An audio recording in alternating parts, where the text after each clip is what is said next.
इधर श्री सुखदेव जी बोले, हे राजन परीक्षित, एक समय की बात है,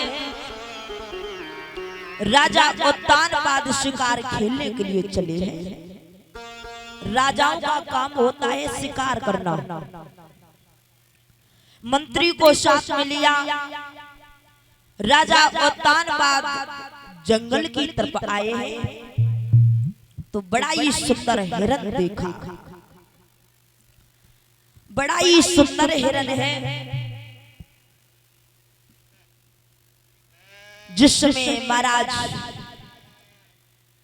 उस हिरन का पीछा करने लगे। करते करते काफी दूर निकल गए। संध्या का समय होने आया। मंत्री ने कहा है, महाराज वो हिरन पकड़ में नहीं आएगा, ऐसा करो घर लौट चलो। राजा उत्तानपाद कहने लगे, मंत्री अगर तुझे जाना है तो चला जाए, लेकिन मैं इस हिरन को पकड़ करके मानूंगा। बंधुओं, राजा हरिश्चंद्र राजा उत्तानपाद काफी दूर निकल गए। जब काफी दूर निकल गए तो वो हिरन पकड़ में नहीं आया। जब वो हिरन पकड़ में नहीं आया, राजा उत्तानपाद आज निराश हो गए। इधर रानी सुरची महाराज उत्तानपाद का वेट कर रही है। महाराज निराश होके आज घर के लिए चले हैं। तब तक रानी सुरची महलों में सो चुकी थी। राजा गेट के पास आए, कुंडी को खटखटाने लगे हैं। रानी कहां सुनने वाली है, महाराज सो चुकी है। हुआ ऐसा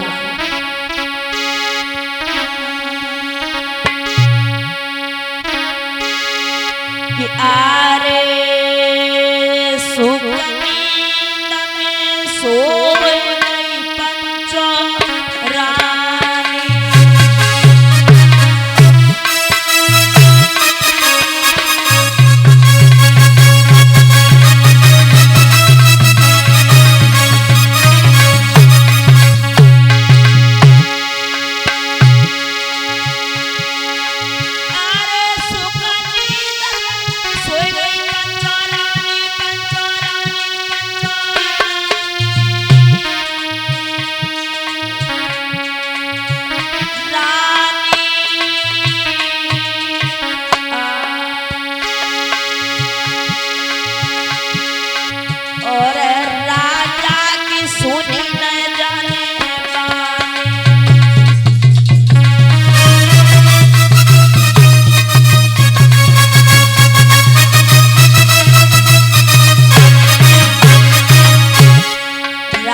उत्तानपाद गेट से खड़े हैं, मन में विचार करने लगे। एक हमारी वो भी पत्नी थी, जब तक हम घर वापस नहीं आ जाते थे तब तक सोती नहीं थी। और आज हमारी वो भी रानी है जो पैर पसारे सो रही है। उसी समय राजा उत्तानपाद को आज अपनी बड़ी रानी सुनीति की याद आ गई। अरे तब ख्याल सुनी को, और राजा ने तुरंत घोड़ा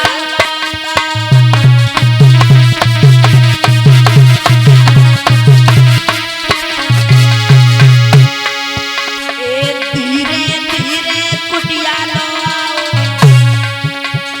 धीरे धीरे बचन सुनाओ।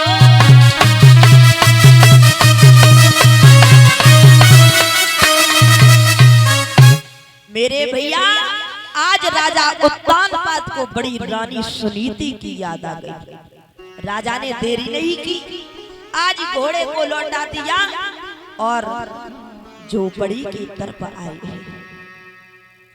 जिस समय कुंडी खटखटाई है तो रानी सुनीति के मन में एक ख्याल आ रहा है। हमें लगता है मेरी सौत ने मुझे मारने के लिए किसी को भेजा है। राजा उत्तानपाद आवाज लगाने लगे, रानी सुनीति दरवाजे खोल दे। जिस समय राजा का बोल सुना, आज रानी सुनीति दौड़ती हुई गई। जिस समय महाराज को देखा, पैरों पर गिर पड़ी। राजा उत्तानपाद ने आज सीने से लगा लिया। जिस समय महाराज ने रानी की हालत देखी, पूछने लगे, हे प्रिय, एक कैसी शक्ल बना ली है। महाराज अंदर चले। आज रानी सुनीति महाराज को अंदर लेकर के आई। बंधुओं, टूटे से खटोला पर बैठा दिया। महाराज उत्तानपाद बोले, हे प्रिय, हमें बड़ी तेज से भूख लगी है, खाने के लिए यदि कुछ हो तो ले आए। रानी सुनीति आज जौ की रोटी वो भी नमक के साथ लेकर के आई। महाराज उत्तानपाद ने एक निवाला तोड़ा। जिस समय खाया तो मेरे बंधुओं आज गर्दन से नीचे नहीं उतर रहा। मन में विचार करने लगे, सोचने लगे कि रानी, ये भोजन तू कैसे करती है।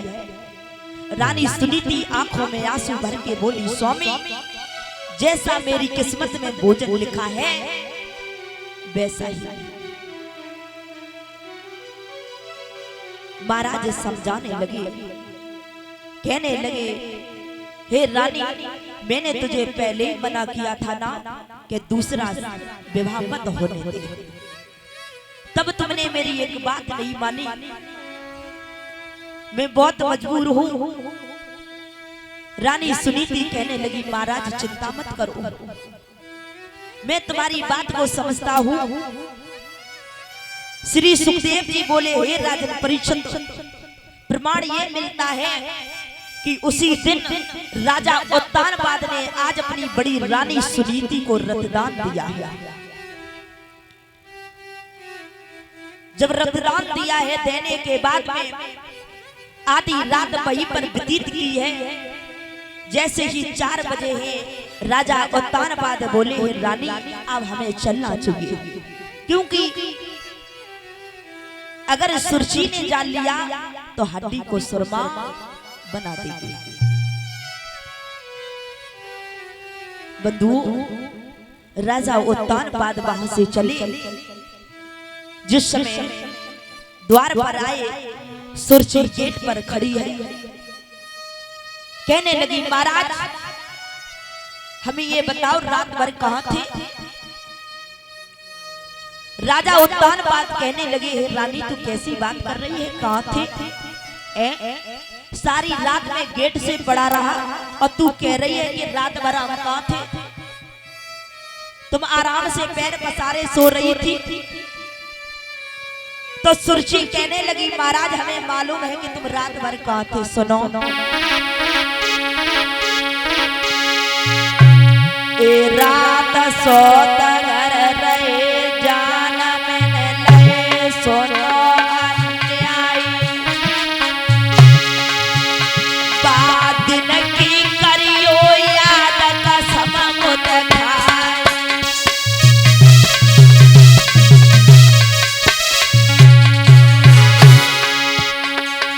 सुरजी कहने लगी, महाराज,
लगी महाराज हमें पता है कि तुम रात भर कहाँ थे।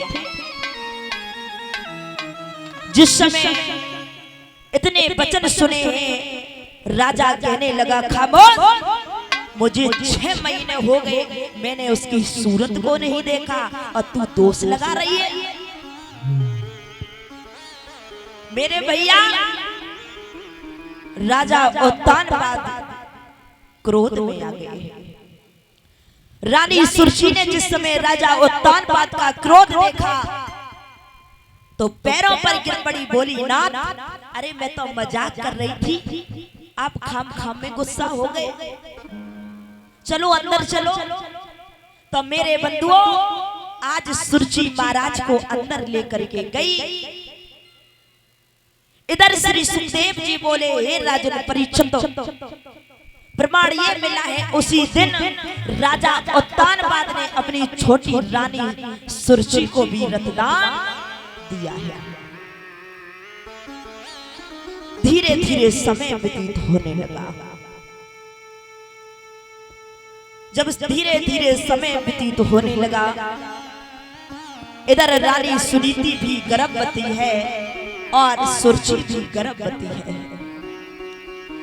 इधर पहला